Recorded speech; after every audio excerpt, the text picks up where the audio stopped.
Well, it is 1:01, so I think we will take this time to get started. Um, Hello, everyone, and welcome to King's Catholic Current. Um, there we go. All right, I'm shutting down all my windows now, so life becomes much easier.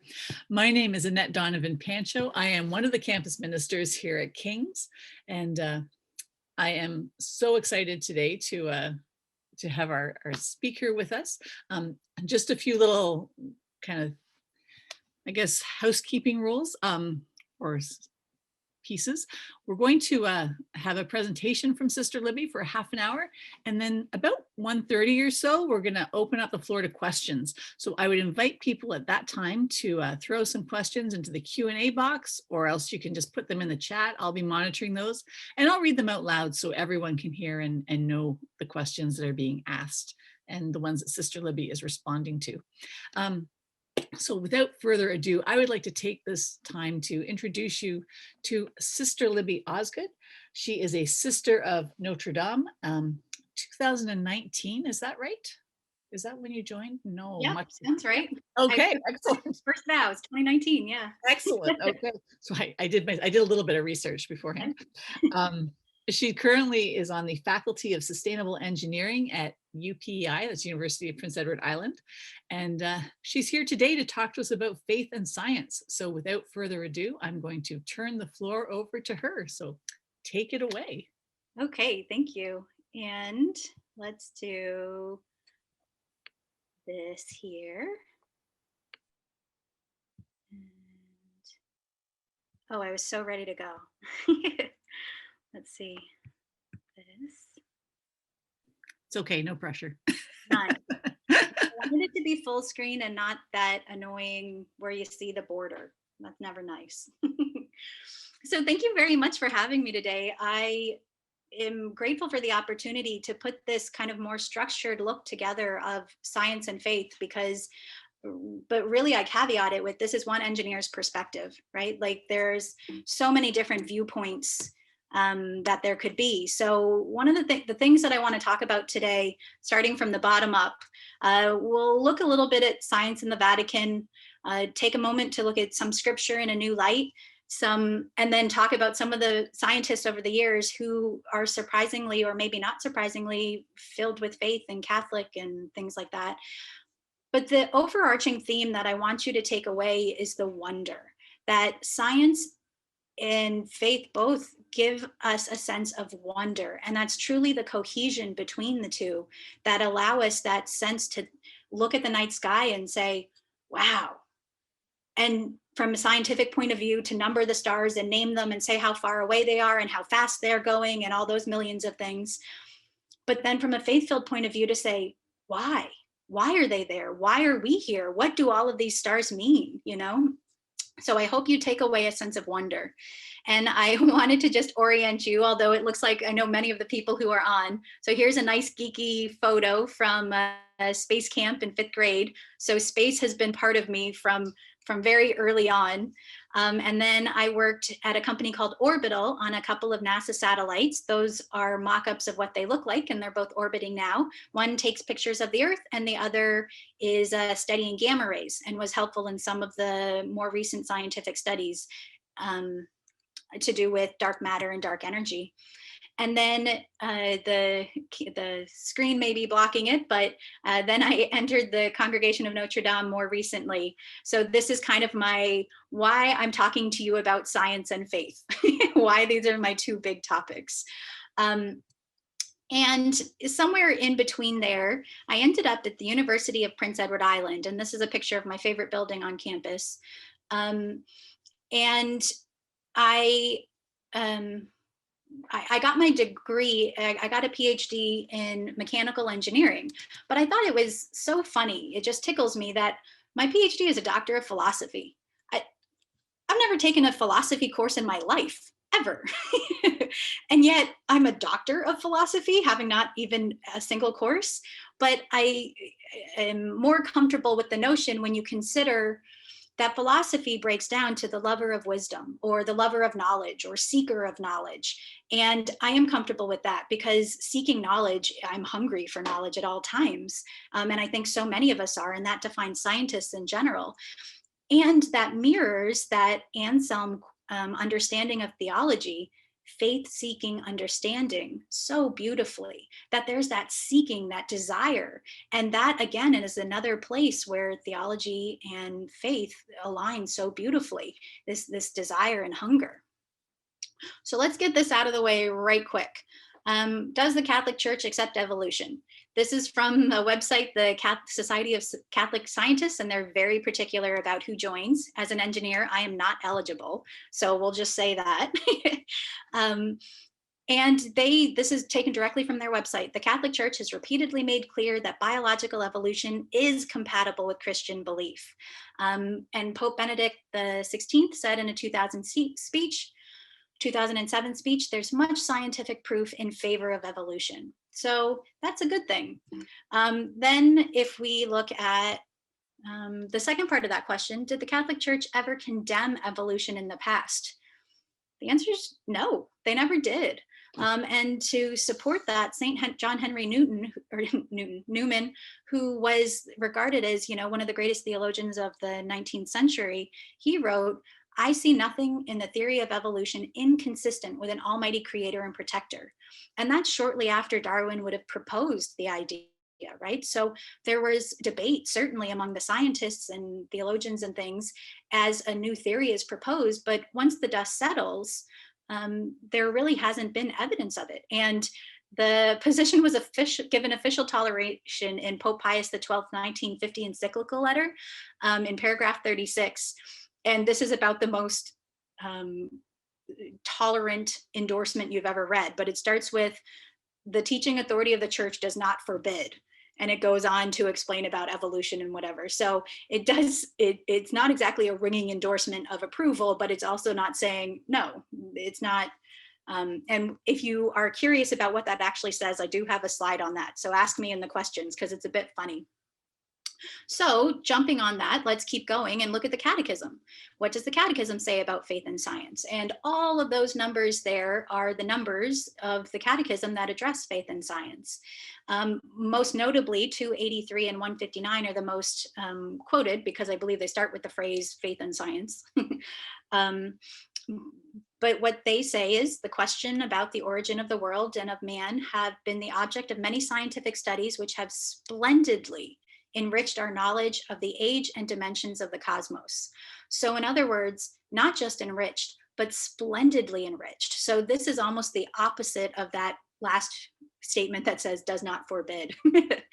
But then it goes on, it is not only a question of knowing when and how the universe arose physically or when man appeared, but rather of discovering the meaning of such an origin. So this is where the science and the faith work together, not just what is, but what does that mean? Why is that? Why is that important to us? And so this is where the two work together so beautifully. Let's move into Vatican documents. I'm not going to go through every one, but I did just want to give you some of the big important ones. Vatican I, and I'm not going to butcher the Latin there, but it's in chapter 4, and it says, between faith and reason, no true dissension can ever exist, since the same God who reveals mysteries and infuses faith has bestowed on the human soul the light of reason. Moreover, God cannot deny himself nor ever contradict truth with truth. And I think there's a Pope John Paul II quote that's very similar to that. That's beautiful. And it goes on to say, and not only can faith and reason never be at variance with one another, but they also bring mutual help to each other. And so they complement each other, and between the two, they help provide a bigger picture. So as you can tell, I'm not reading all of the quotes because they are big, but you're getting the important aspects. Then we move forward to Vatican II. And in paragraph 36 of this document, it said, if methodical, I practiced that word so many times, for some reason I can't say it. If methodical investigation within every branch of learning is carried out in a genuinely scientific manner and in accord with moral norms, it never truly conflicts with faith, for earthly matters and the concerns of faith derive from the same God. Right? So they're all of God. And I think what's so beautiful about this is I like to think about faith and science. You know, if you're standing looking at a gorgeous mountain view, you just want to capture it and hold that and share it with somebody. So you might write a song or a poem or take a picture and do all of those things. But when you look at the picture, it's just not as nice. The beauty, the truth that you see in front of you is still more gorgeous. So we can measure how tall is the mountain? What type of rock formation is it? You know, is there water running through it? We can go and specify all of those things. But again, it doesn't capture the truth of the beauty of it all, right? And so that's what science and faith try to do in different ways. Now, if we look back historically, the monastic tradition really was the founding of many European universities, right? Like, who had time to sit and study? but the religious and the clergy in a lot of places, and then who were the ones out teaching it, right? And again, the clergy and the religious. So what you see here is the University of Coimbra in Portugal, a UNESCO World Heritage Site that I got to go to. And I've got pictures on that in the back if you want to see. It was crazy to see. There were like geckos in cages and all, or in jars from 500 years ago. And it's very neat. It started in the 1200s, and then the Jesuits came and started teaching in the 1500s there. But that there is this long-standing tradition of teaching science, in teaching by priests, right? And by sisters and brothers. And even many of our popes have had a very scientific background. Most notably, our current pope, you know, was a lab technician for a while and is very entrenched in the sciences. But Pope Sylvester II, he was elected pope in 999. And he studied astronomy and is actually credited with bringing the decimal system, Arabic numbers, and the abacus to Europe. So possibly the reason that we write using the decimal system is attributed directly to the Catholic Church, potentially. So also Pope Gregory the 13th in 1582, we all know about the Julian calendar being changed to the Gregorian calendar, right? And it's because Julius Caesar had this one little tiny mistake in the Julian calendar that after 1500 years meant we were off by seasons. So they updated it and we lost a couple of years, but as a result, now the years, the months match the seasons in a more consistent way. The Vatican Observatory. Now, this is something not a lot of people know about, and it's fantastic. So this is taken the top part directly from the Vatican Observatory's website. And in 1888, Pope Leo XIII founded the Scuola Vaticana in the Castello Gandolfo, the Pope's summer home. And it was to study the stars. And that was in existence for many, many years. And as light pollution came in and everything got brighter around it, they realized they needed to move the observatory and to set up a new, more advanced setup. So the observatory moved, or there's a second one, I should say, in 1987 in Tucson, Arizona. So there's actually a Vatican Observatory in the United States. And what's great is that they do a lot of outreach. So you can sign up for teacher workshops to go learn about faith and science at the actual Vatican Observatory in Tucson about every other January. So some of the neat things to see here, Pope Paul VI is looking through the telescope there at the top. He's watching the moon landing, the first moon landing, Apollo 11. He's watching it as it's happening. And he sent a message to them, him among with many other people. And it concluded with, together with the whole church, Pope Paul VI greets you. So that doesn't exactly sound like a pope who doesn't think we should be going to the moon. And actually, you can Google, there are many, many messages of the popes that have sent messages to outer space in different, or to space in different ways on the different missions. And now, you know, directly Zooming them and having communications with them back and forth live, which is very cool. The picture on the left is a microscope, an electronic microscope, and I just love that this is our current Pope, that we go from the very, very, very big to the really minuscule. It's a nice balance there. And on the right, you can see Pope Pius XII. He was an enthusiastic amateur astronomer. And just to be noted that Pope Pius X studied maths and astronomy as well. So there is a tradition of popes who are interested in science. And then we go to something that's a little bit more known, the Pontifical Academy of the Sciences. This is a little bit more storied background, but it started up and then stopped and started up and stopped a couple of times, as you can see there, going back as far as 1603. And the most recent one renamed it in 1936. Pope Pius XI renewed, reconstituted it, renamed it the Pontifical Academy of Sciences. And some really noted scientists have been a part of it over the years, including Max Planck, Schrodinger, Stephen Hawking, all people, quantum physics, really looking deeply into space. And the purpose of the Pontifical Academy of Sciences is to foster interaction between faith and reason, encouraging dialogue between the science and the spiritual, cultural, philosophical, and religious values. So the point is that it is not filled with people who are from the Vatican necessarily. It's people who are scientists leading their fields to have these discussions. And this is where the importance comes in to say, yes, we can, should we?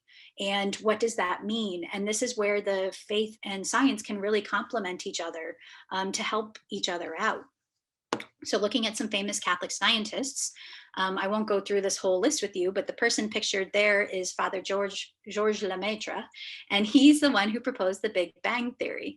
And I'll talk about him in just a second. But as you can see from this list, René Descartes, Blaise Pascal, Louis Pasteur, very famous. Angelo Secchi is an is an astrophysicist and known as the father of modern astrophysicists. So some people, Gregor Mendel, right? Like in genetics, that was a huge thing, and he was a brother. So a lot of people that are the founding fathers, you might say, in a lot of these areas were Catholic as well. Father George Lemaitre, now he was the first to propose the Big Bang. And humorously, the Big Bang is actually a joke that somebody was talking about. He called it the primeval atom. He's a Belgian priest, and he proposed that there was this primeval atom that everything was contained within. There was no space, there was nothing, there was just it. And then it released. And somebody made fun of him. This was in the 1920s, and somebody made fun of him and said, well, what is this Big Bang that you've got? And the name stuck. And even Einstein was laughing at his discovery until he wasn't, and they agreed. But I really appreciate what he said. He said, Georges Lemaitre, he said, there are two ways of arriving at the truth. I decided to follow them both. Science has not shaken my faith in religion, and religion has never caused me to question the conclusions I reached by scientific methods. And so, why do I keep re-saying this all the time? I feel like it's important for people to hear this, because there's a lot of mistruths out there that for some reason, people say, oh, the church is against this, the church is against that. And then that becomes the party line, whereas it's not actually valid. There's no actual evidence of it, but it's what gets picked up and shared. And so I know for others, it's just important to be able to hear that studying science is okay. Being an engineer is doing God's work in different ways. And there are a huge number of examples of it over the years. So let's talk about this. Okay, so that's all of the science. That's all of the history lesson, all of the stuff. Now we get into the fun bits. Now we get into the stuff of what does this mean? Where's the wonder? How is this fun? So let us consider then, perhaps 13.7 billion years ago, God said, let there be light. And then there was a Big Bang. And an innumerable number of hydrogen atoms jutted off in all directions, banging into each other for billions of years until bigger elements existed and kept banging into each other until heavier elements made stars. And stars were born and stars died and turned into other stars, which kept banging into each other until this fantastic heavy element called carbon was created. And so, as Judy Canato says, I love this quote. She says, "We are forged from stardust, from earth, wind, water, from all the animal species that have shaped our environment, our bodies." We are stardust. We are literally stardust. All of our molecules, this book, the computer, the fact that we're communicating, it's all stardust, just banged together over and over and over again. And that just brings a really incredible element to an importance to what we do. Okay, so flash forward 8 billion years, and then the Earth came into existence. So the Earth is 5-ish billion years old. 4.5 is the most accurate current representation. A big rock that was the perfect distance from the local star to have the right temperature to allow life to begin. Why here? Why us? Maybe there's more than us over these billions of years. Could that mean that God loves us any less because we might have, I don't know, extraterrestrial siblings at some point along that 8 billion year journey? I don't know. But what's fun is, what does that hurt to think about, right? Like, I don't think God is going to love us less because we think there might be others out there. Sometimes we think God will strike us down if we have a particular thought, like you'll be struck by lightning or something. But if after a deep thinking session, or maybe calling it prayer or meditation, we come to an important conclusion, one that gives us a deep sense of peace in our being, then perhaps it was important to consider all those possibilities, especially now if you're more deeply rooted in your faith, in your belief, because you're not scared to ask those other questions.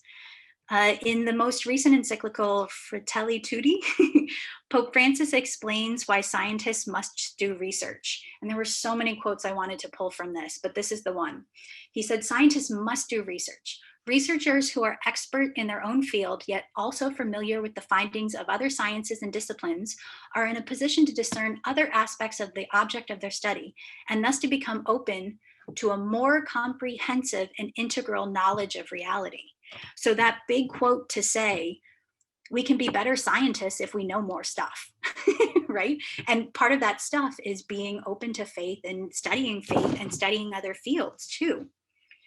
So for this reality, I encourage you to let your minds explore.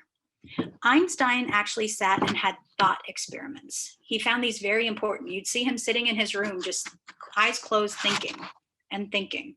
And if you've ever watched The Big Bang Theory, half of the montages are them staring at a whiteboard, right? Just thinking. But really, that language is not so different in the realm of faith. We just might do it with our eyes closed or kneeling in prayer. And though his level of faith really was quite contested as to whether or not Einstein believed or not, there are quotes going back and forth. He once wrote a letter to a young girl named Phyllis, and there's a preamble to this, but he said, "The pursuit of science leads to a religious feeling of a special sort, which is surely quite different from the religiosity of someone more naive."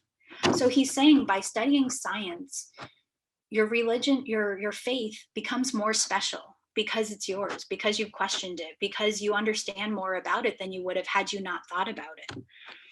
Okay, back to the Earth, 4.5 billion years ago. Let's go back to scripture and look at the days of creation.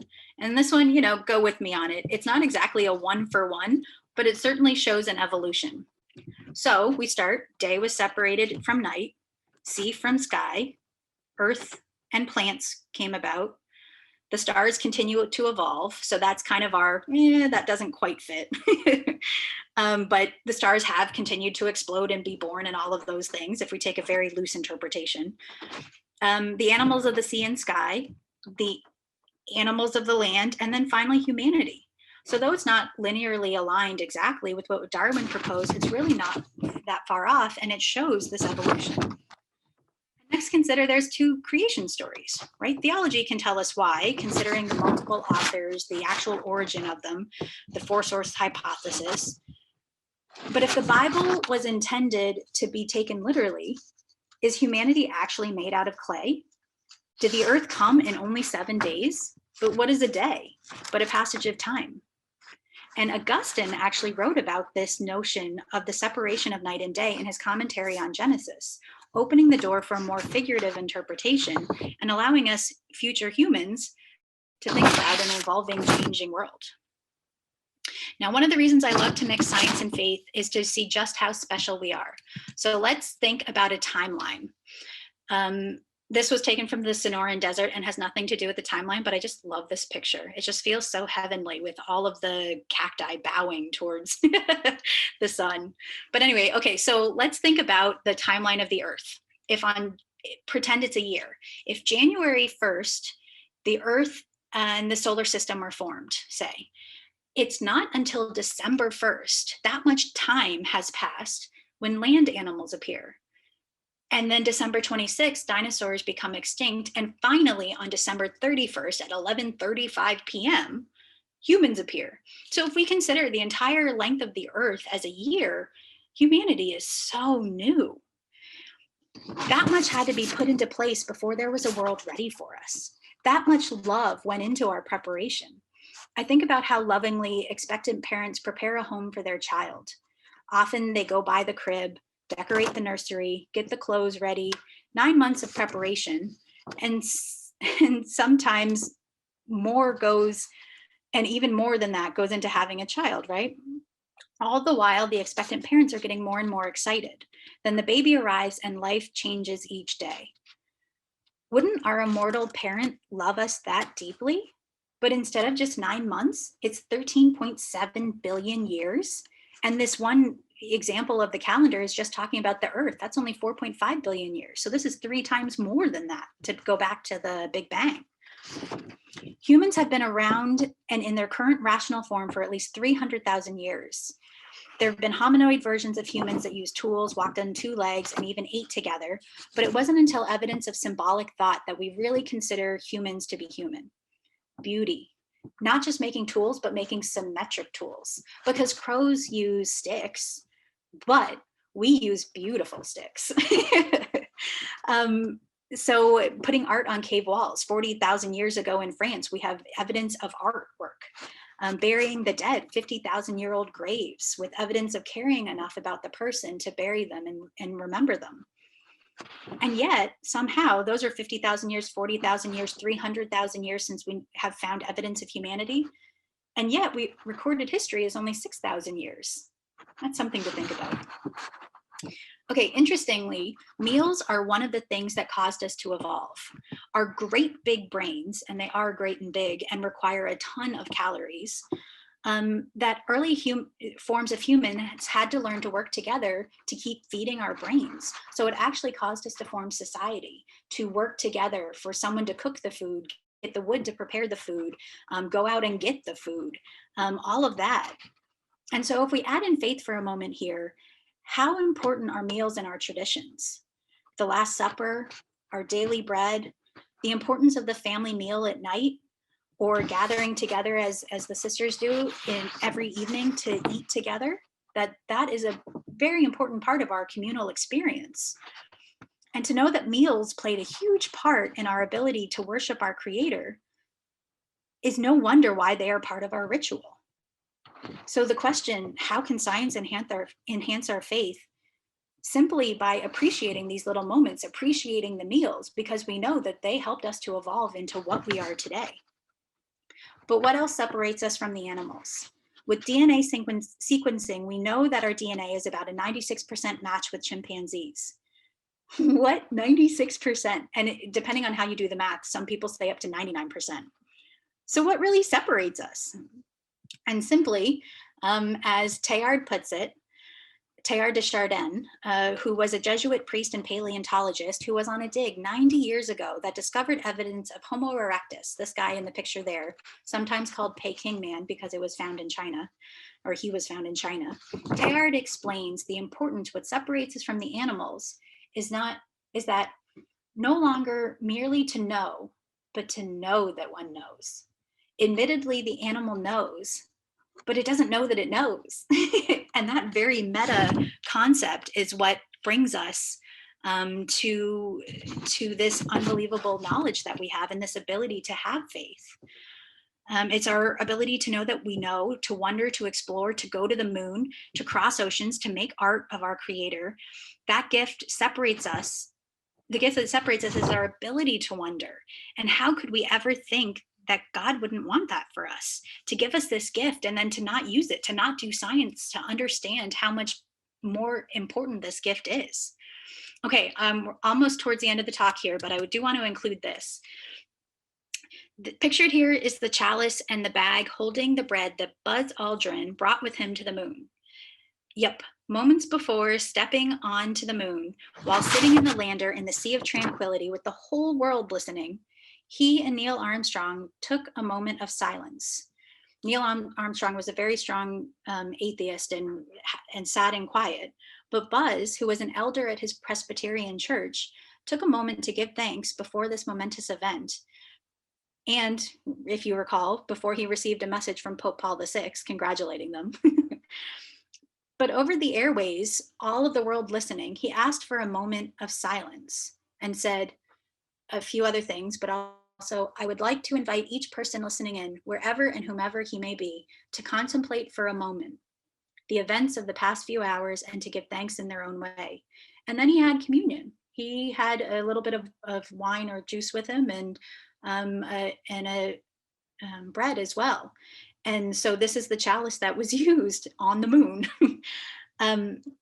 But then, not to be outdone by our Protestant brethren, at least 3 Catholic astronauts brought communion with them into space on the Space Shuttle Endeavour. So there is also that, which is kind of a fun addendum to this story. This is Brother Guy Consolmagno, and he is the director of the Vatican Observatory, and he goes around giving many talks on space and has a great humor and wit about him. He went to MIT for his undergrad and studies astronomy and all of this. But he wrote some really interesting stuff. And one of them is, would you baptize an extraterrestrial? Because people keep asking him that. But he says, and this is what I guess I'll conclude on so that we can get to the questions, because I have so many more slides of answers to your questions that I'm anticipating. If you accept that God was the creator of the physical universe, then it immediately follows that studying creation is a way of worshiping the creator. Yeah, okay, I'll just leave it there. Come on back, Annette.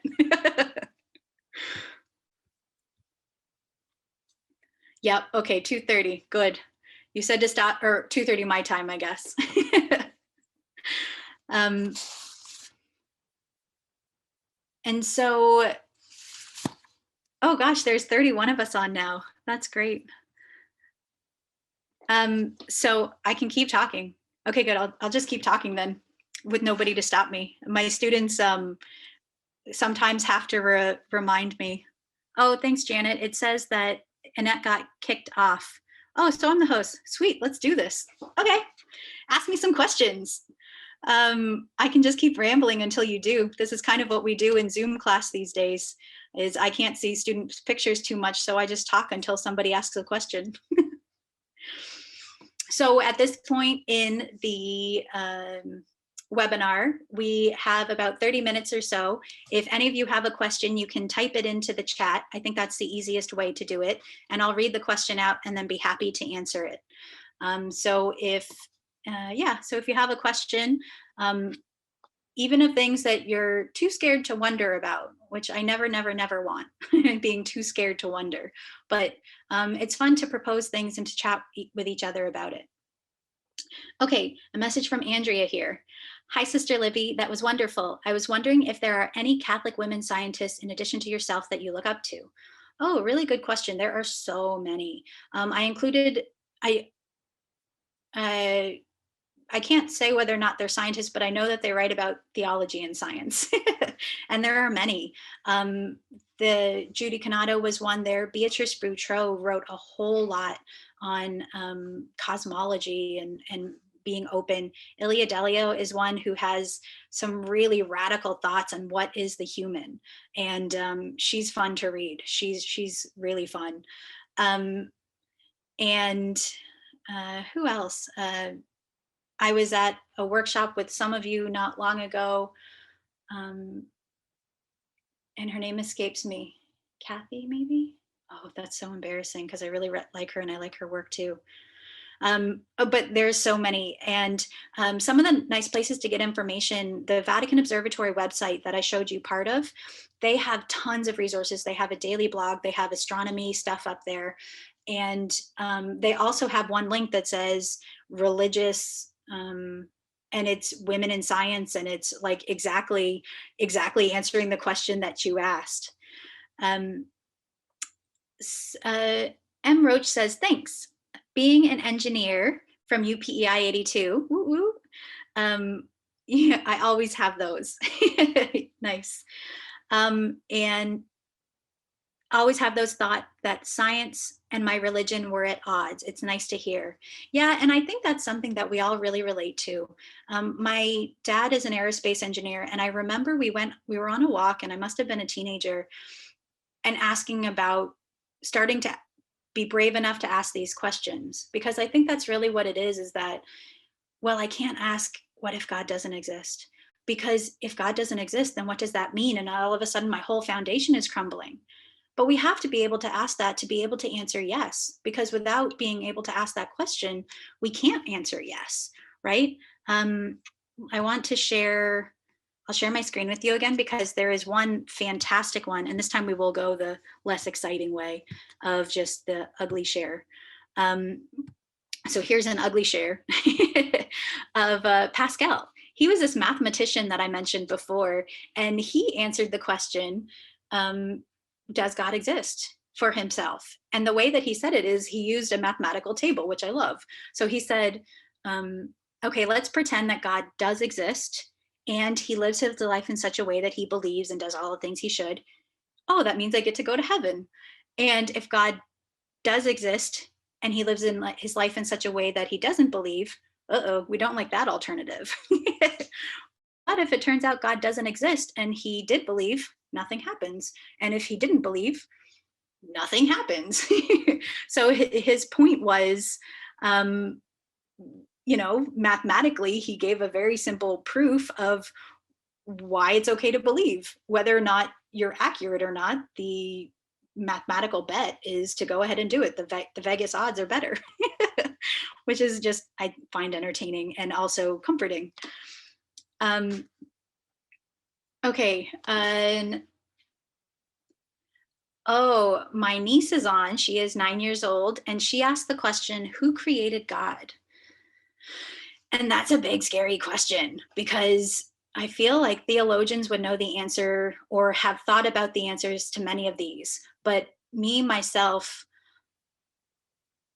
I always want to go back to the time before, and so, okay, so there was a big bang, but who kicked it off, right? Or who created the primordial atom, or the primeval atom, to start it all off? It's so much more comforting to know that there was someone who did that, right? But then who created God? Who, as a scientist, it gives me pause. And then I have to sit in the wonder of it to say, I don't know. And that doesn't feel good. But that is part of being okay with getting an answer of, I don't know, So Layla, that's a great question, because it shows that you've got some really logical thinking, and you're going and thinking about the before and the before and the before. Recently in the news, Stephen Hawking died a few years ago, right? But for some reason, 4 days ago, there was this big press release about, or a week ago maybe, that he was an atheist, that there was at odds with the Vatican. Okay. I thought that was just really funny that it's come up. I think it's important for us to consider things, to listen to people, and to read a bunch of different stuff, but it's not necessary to 100% agree with people on those things, right? It's important for us to develop our ability to ask questions and to have the answer of, I don't know, and to be willing to say it. In talking to my engineering students, that's one of the hardest things that we say, is learning to say, I don't know, I need help, and to go find that resource. And sometimes with us and our faith, it means sitting and just praying to God about it, and help my unbelief. which is such an important thing to say. Okay, good question. That was hard though. Is there any other questions out there? Because I have like 30 more minutes of material if you just want me to ramble on about some fun things that I've thought about, for example, as you're typing in. Oh, here's one, okay. Camilla asks, where did the misinformation about evolution come from? In the 60s, I remember in religion class it being told that I was not to believe that I was evolved from apes, that I was to believe in God. Yeah, it's a really good question, Camilla. There is an institute in the Notre Dame Institute, I think McGrath Institute of Science, McGrath Institute of something. Anyway, they offer these really great short little webinar type courses for 5 or 6 weeks for about $100 to explore these really cool questions with all of this different content. And they have one article on their website that has a really nice description of the history of where did this misinformation come from. And it seems that it gets into the politics of as the Italian immigration was increasing and the Irish immigration was increasing in the mid 1800s in the United States, and Catholicism was taking over this very Protestant nation in different places, there was a lot of fear. And so there were some pretty nasty cartoons and things like that about the priests coming and things like that. And it's linked to, there was a person who wrote a book around then, and somebody else did, and then the two of them just talked and talked and talked, and all of a sudden everybody believed it. But also to say that there was a poll done recently, about 10 years ago, that something like 70% of people still believe the earth is 6,000 years old in the United States. And that's a big number. That's a really big number. And that's kind of scary. So I think it's important for us to be able to say to each other, that doesn't make sense. And if I disagree with that, that doesn't negate all of my faith, you know? So, yeah, so briefly, that's where that particular misinformation came from. And I think it's much more interesting to say that there's a scandal than to say there isn't a scandal. I think that's human nature too. Thanks for your question, Camilla. Andrea says, my day job is teaching scripture for undergrads and seminarians, and so we grapple with questions about creation and scripture often. In your experience as a teacher, what are the big concerns students bring regarding the contribution of science vis-a-vis the inspiration of scripture?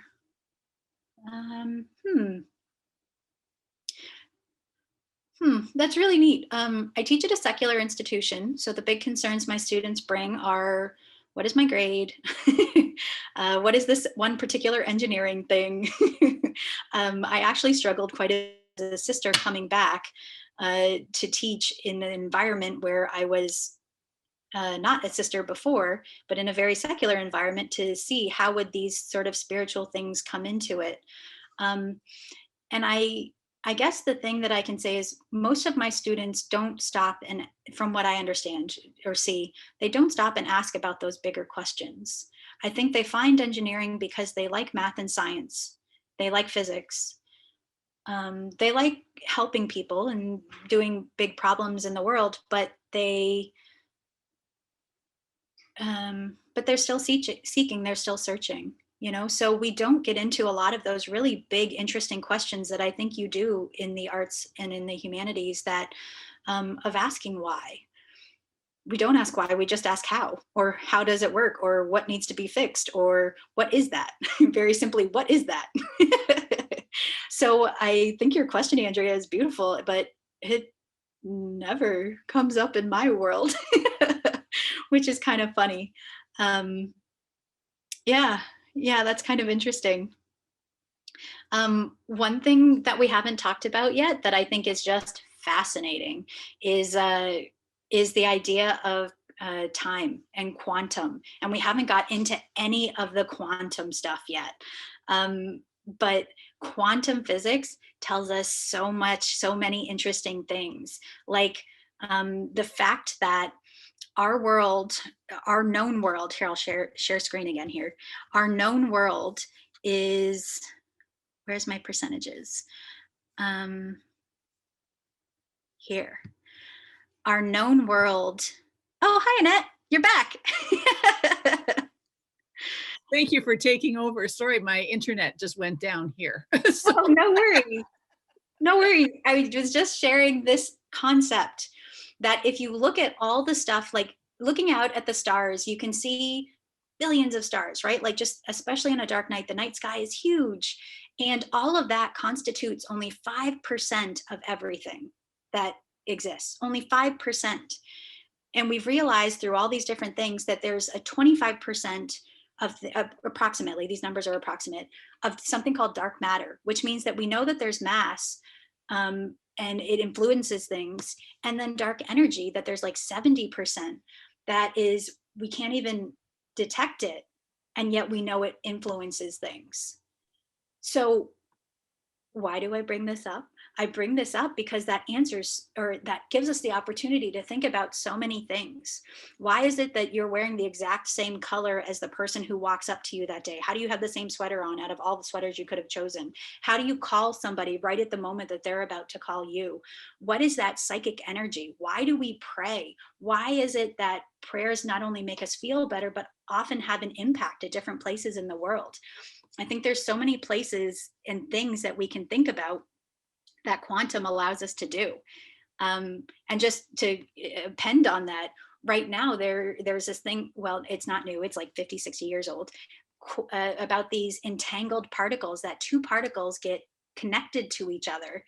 And if you move one, the other moves, no matter how far away it is from the other one. And we've been able to actually measure this up to 16 kilometers at this point. It was in China that they did this. And they measured it from one side of a river to the other and had these two particles that were entangled. And particles is the wrong word, but and they rotated one and the other rotated instantly. So, that kind of psychic connection. Oh my gosh, what are all the things we should be thinking about? What are all the things that we should be considering that we're not actually considering right now that we could consider? I think those sorts of things are incredible. And there's so many of those. Like we could talk about the Star of Bethlehem. We could talk about anyway. So there are so many of those other things. But I see that Teresa has a comment. She says, "Who created God? This is the mystery, right? Isn't it?" And it takes a 9-year-old to ask it, doesn't it? Are we actually supposed to know the answer? Because of my faith in God, I am okay not knowing all the answer. Way to go, Teresa, because that's a really hard thing, a really hard place to be able to say, I don't know, and I'm comfortable not knowing. Or at least as a scientist it is, because I want to continue to research and look and find the answer until the answer can be found. And if the answer can't be found, what does that mean? But so I appreciate your comment, absolutely. Okay, Annette, your turn. How are you? I'm back, which is fantastic. I actually can't see any of the questions right now. Okay. I don't know if there's any there. I don't know what's happened. As I said, something really strange happened from our end. I was just frantically on the phone with the IT guy, and he was saying, well, I think you're still on. I said, oh no, I'm clearly not. I can see I'm not there. Oh, so I'm just going to have to ask you to take it away and field the questions in the chat, because I'm actually not able to access any of those things right now. Oh, I don't know why. So you're totally in control. I'll just, when you decide that you're done, just let me know and I'll thank you. Okay. Just enjoy listening. It's fantastic. What I've heard has been fantastic. So thank you so far. Okay, good. Thank you. Well, I'm starting to see questions now. Yay. Look at that. Maybe it was just the ones that came up before I got them. Oh, before you joined. Oh, Randa wanted to know what. Yeah, Randa's asking, will you talk about the Star of Bethlehem? Oh, sure. I'd love to. And that's funny because now I can't see. So you'll have to do it. Okay, there we go. Clearly the computer and the whole Zoom system has a mind of its own, because there was, there's something strange happening in the background. Everyone quickly say a prayer and we'll keep it going. Absolutely. Yeah, the Star of Bethlehem. I won't share the screen because I don't need to, but because it's just a pretty picture of Bethlehem. But one of the neat things that there's this book out there trying to date what was the actual Star of Bethlehem, because we have enough evidence of astronomy data, astronomical data, there you go, from the period to try to ask, was it a star exploding? Was it what all the different things it could have been, and when did each of those things happen? So being able to work backwards to get to what was the date that Jesus was born, and also perhaps even when did he die because of the earthquake that's mentioned in scripture. And so this book actually comes up with a date for both of those and proposes, based on the distance it would have taken for the wise people to get from one place to Bethlehem to talk to people, to see the star or whatever it was, and to get there. And this book just works its way backwards to proposing an actual date for both of those. And I think whether or not it's accurate, it's fascinating to get to think about that and ask those questions, to consider, wow, we probably could measure that. What's the book title? I think it's called The Star of Bethlehem. And Amanda, you're my friend. You can borrow it from my dad. He's got it. But yeah, it's this really cool book that, it's anything you read, you have to consider, right? Like how realistic is this likely? But even to go through each of the different types of astronomical possibilities to see it. Yeah. I don't know all the questions that were asked before, but if anyone else has any questions, please ask them now. I have to tell you, unfortunately, I got cut out, I think, just towards the end, but it was so exciting for me to hear you talking about you may have already mentioned this, someone else may have mentioned it, talking about the evolution and how that is compatible with the Genesis story. As a parent who had to go in and ask the teacher at the high school, Catholic high school, why he was mentioning that in fact evolution did not exist in a science, in the religion class, and talking about the 7 days. I went in and said, but we don't believe this as Catholics. And he said, well, that's not, there's people here that do believe that, so I'm going to teach it anyway. I was like, what? Wow. Anyway, let's see, is this your mom? Sure is. Maribeth? Yeah, she says, why do you think we will run out of fresh water and good air? Or when do you think? There you go. That's a good question. And I think there are so many scientists looking at that now, and it's so unpredictable because we are using things at an astronomical rate that I think that it's hard to measure now because we're using things so much faster. And because humans have had such an effect on the earth, we're actually living in a time right now called the Anthropocene, which means human centric, right? So before we were in the Cenozoic period and the Jurassic period and all those things that had to do with some external factor like an asteroid or dinosaurs or whatever. But we're now living in a time where humans are causing the biggest effect, good or bad, but humans are having the biggest effect on the earth from industrialization. And it really makes us go back to scripture to look at that command that we received, that, Adam was told to be stewards of the earth. Well, how are we being a steward? It wasn't just about naming the animals. It was being stewards in a bigger way, right? So we do have this responsibility, and especially those of us who are scientists and faith-filled, that not only are we worried about the earth, but we're also worried about all the people on the earth. And as scientists, we can see the data and to see that it's happening faster, which is scary. Carl Madigan, hi.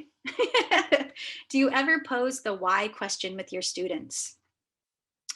No, but I would say that's more as a new sister. I'm not, and being at a secular university, and I haven't found my footing yet to see where students are comfortable, because I wouldn't want to make anyone feel uncomfortable in the classroom. And, we're there to learn engineering, right? And so I feel like a lot of what my role is to be there to be able to have these conversations. And some of them come up to me afterwards, and we have really fascinating conversations about faith and science and things like that.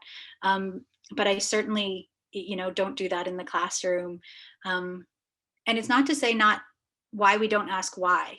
Why is a great question. We do talk about the ethics of what we do. We do talk about humanity and the importance of seeing the human behind the thing that you're designing. So we do talk about those things, and that, you can do as an engineer, if you build a building faulty, it'll it'll just collapse, and then you kill tons of people, right? So ethics does come up in really big ways, and we do get to talk about social justice and sustainability, and that we have an ethical responsibility. We just never mention that F word, faith, or the G word, God, as we do it. Lenore says, when I think about the vastness of the universe and how old it is, it's frightening. Yeah, it really is. You become so minuscule, right?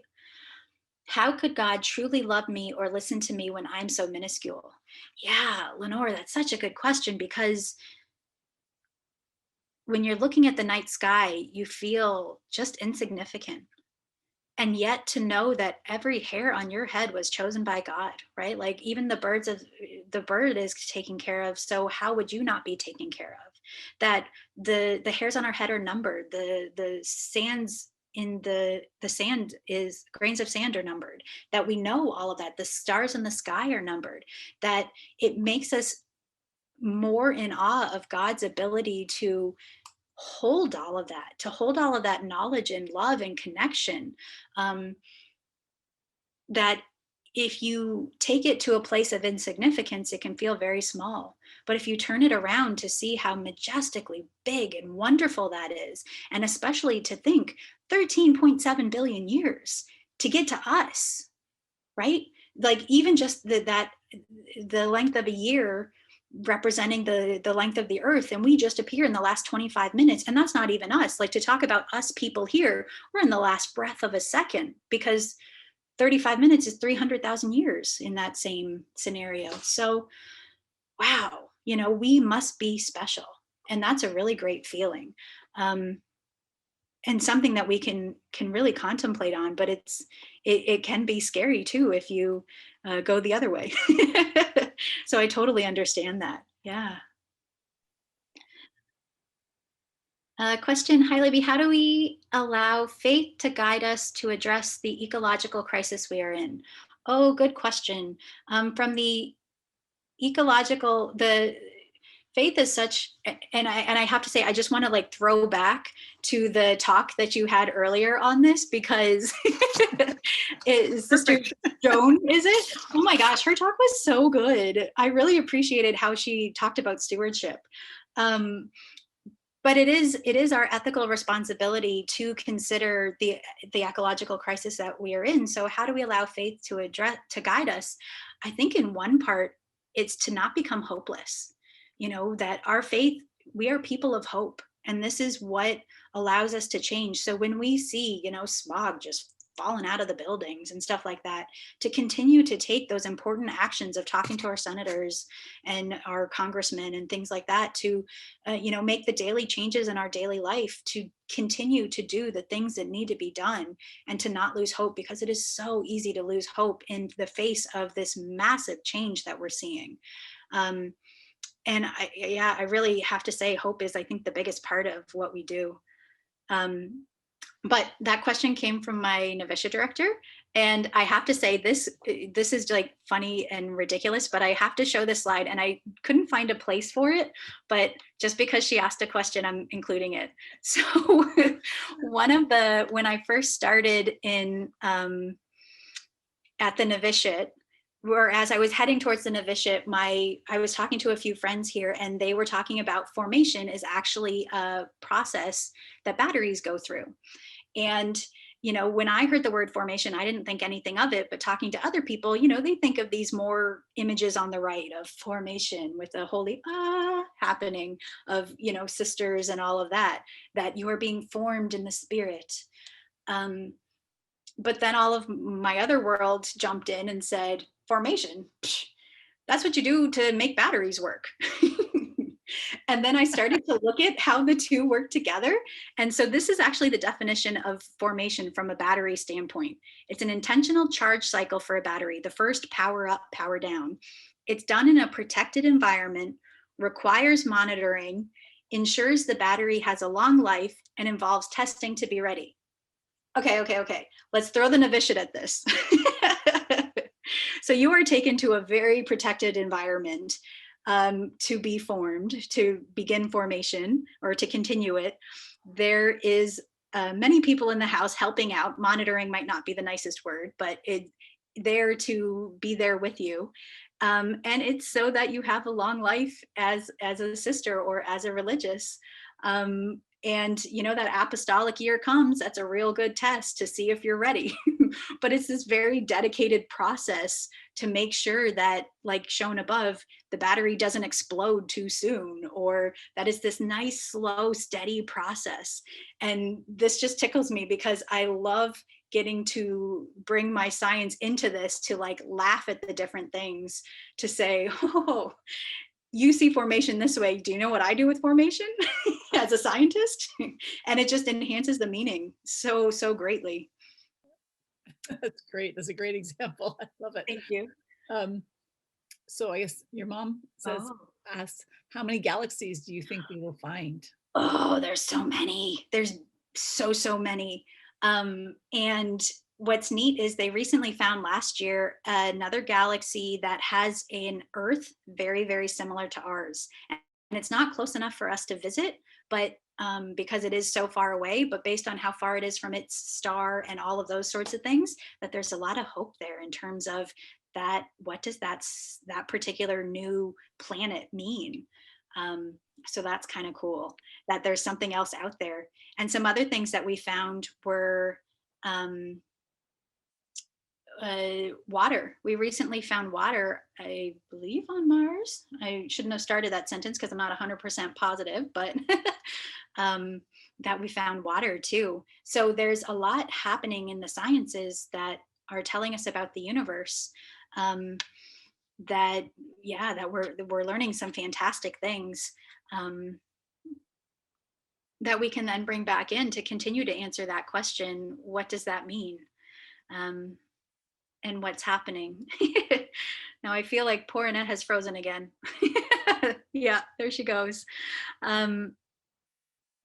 So one quote that I want to pull up right now is from Richard Rohr, and he's not necessarily a science and theologian type person, but maybe he is, but I do love his writings. I love them so much. He says this: a genuinely new experience does something with you. It leaves you out of control for a while and forces you to reassess your terrain, finding new emotions and realign your life coordinates. Whew. So I feel like that kind of connects with that question that we had earlier. It's scary to experience something new. It's scary to let yourself go to those other places, to wonder, to ask questions, that it's really scary to enter those areas. And yet, it's the sacral breath afterwards. It's knowing that you're at a new place, that you understand more, and that there's a peace there, right? But for a while, there's not a peace there. But that it's important to go through that. And I really appreciate Richard Rohr for acknowledging this, that it can be scary and it can be a lot of things. Okay. And if I can go with this one quote from Pope Francis, because it's like my favorite. He said, "All that is good, all that is true, all that is beautiful brings us to God. Because God is good, God is beautiful, God is the truth." And so all the good things that we do, faith, science, all of those things,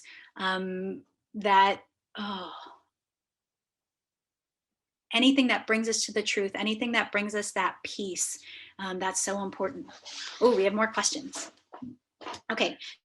Peggy says, scriptures assure us that over and over of God's great love for us. Yes, that is comforting. Then why and how did this get turned around that we are born into sin? Oh, that's such a neat question. And actually, that was on one of my earlier iterations of the paper too. I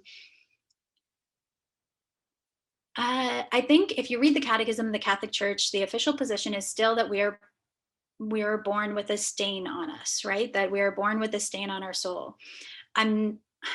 I am uncomfortable with that, because God does love us. God loves us so greatly. But so if you think about the fact that we evolved from chimpanzees or animals or any of that kind of stuff, along with chimpanzees, not that we evolved from chimpanzees, a different parent, so to say. But if you think about that fact, then I think what it says is that because we are given free will, because we have this ability to say no and to turn away from the whole, to turn away from society and from helping to make meals, from turning away from the greater good, because we have free will and the ability to do that, we have the propensity to do that. And so what is baptism?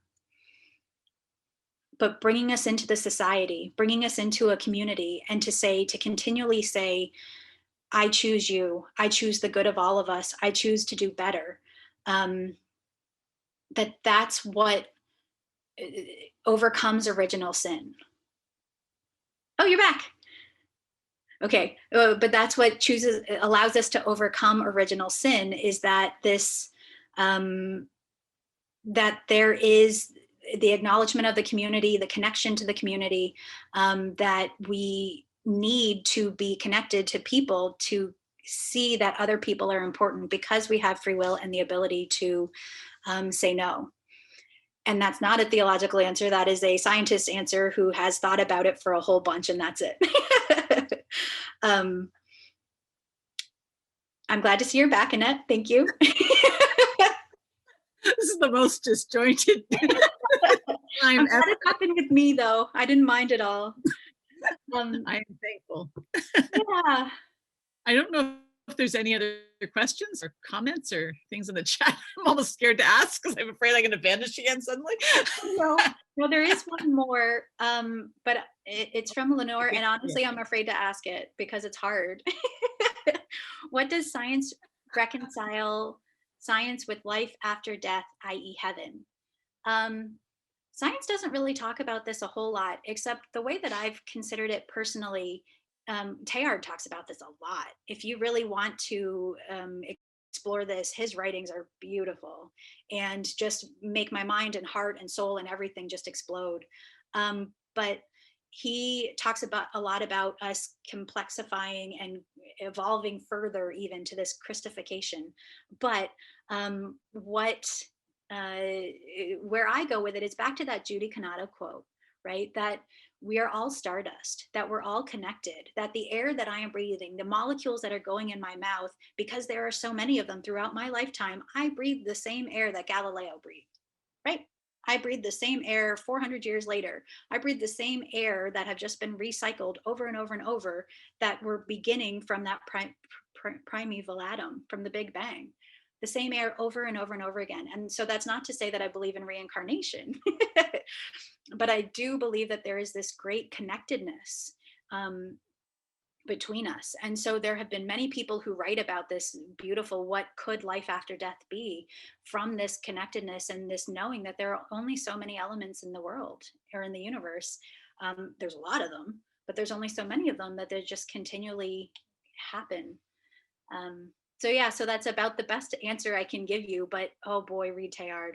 There's some cool stuff in there about the afterlife and what could be. And Camilla has just in the chat, she's just said, if there is life in other galaxies, I see it as being scary. We seem to have made such a mess out of things on Earth. Hopefully we would enter into a relationship with others to learn and not to exploit. Yeah, it's, you know, when you look at how humanity developed, I mean, even in the first couple of seconds of the Big Bang, it was in like point something seconds. And if it had been even 0.1 more or 0.01 more, we would have expanded too quickly and nothing would have banged together, nothing would have created, and it would have just been done. And if it was even just a little bit slower, we likely would have just collapsed in onto ourselves. So even the creation, the formation in that first millisecond of the smallest number we can think of expansion, that first instance, we probably wouldn't have existed. If our temperature, the temperature of our planet, if we were even a little closer to the sun or a little further away, we wouldn't exist. There's so many things that just, you know, were we all to play it again as a computer simulation, it probably wouldn't happen. Wow. But does that mean that it's never happened? No, we can't say that. Does it mean it hasn't happened in other places? We can't say it. We can't say it has, but we also can't say it hasn't, which is kind of wild. Now, actually, just a quick question, Libby. I'm trying to remember how to spell Teilhard de Chardin. Oh, And I'm trying to put it in for the panelists and attendees, and I've got the last part, and I'm messing up his first name. there you go. Pierre. There, His name is thank you. Pierre Teilhard de Chardin. I had it right. That's amazing. All right. Nice. I was too scared to put it out there for everyone else to see. Yeah. All right. He, I will warn you, is a little bit out there and a lot of people can't handle him, but some of his stuff is gorgeous. And there's this beautiful little book called, all of his writings on love were connected together. And he talks about the great tapestry of life that we just need to add one stitch. And so I can live my day just adding one stitch to the great tapestry of life. I like what your dad wrote there. Do you want, or I guess your mom wrote it for your dad. Do you want to read it out? And then maybe we'll leave that as the place to close there. This is a family affair for sure. I had a Presbyterian minister answer a question with scripture doesn't address that. So I like to say, science doesn't address what it can't observe. The unknown unknowns. We don't even know what's there. Yeah, science doesn't address what we can't observe, and the other places are too far, and the time is past for so many things that we don't know what we don't know. And if we can say that comfortably and still continue to wonder, we're doing our job right. You know, life is good. Libby, I think this is a great place to finish. I have a feeling that we could go on and on and on, but I do want to be respectful of your time. I know you've got lots of other things to do, but thank you so much for being here. What I've seen of this has been fantastic. I'm looking forward to watching it again afterwards, catching the little parts that I missed. But clearly this has been a wonderful, rich conversation. And just thank you so much for being with us to share your thoughts, your ideas, your energy, and your enthusiasm and your passion. It's been a real gift, I think, to our virtual community from around North America. So thank you for being here. I am hoping that next week, many of you will be able to join us again. Next week, we have Father Danny Santos from the Diocese of London here, and he's going to be talking to us about vocations as another aspect of the Catholic Church and our faith. So I look forward to seeing you back again, and in the meantime, have a great week. Take care, and hopefully my internet will be working. Sure. And I realized I sent that message to the panelists, not to everybody. Oh, okay. Teilhard. All right. So bye. Thank you. Okay, everyone. Bye-bye. Take care. Actually, we can probably put up that name again, actually, on our Facebook underneath somehow, so people will be able to see it then. Okay? Good. If you missed it, don't worry. Take care. Bye-bye, everyone. Thank you for being here.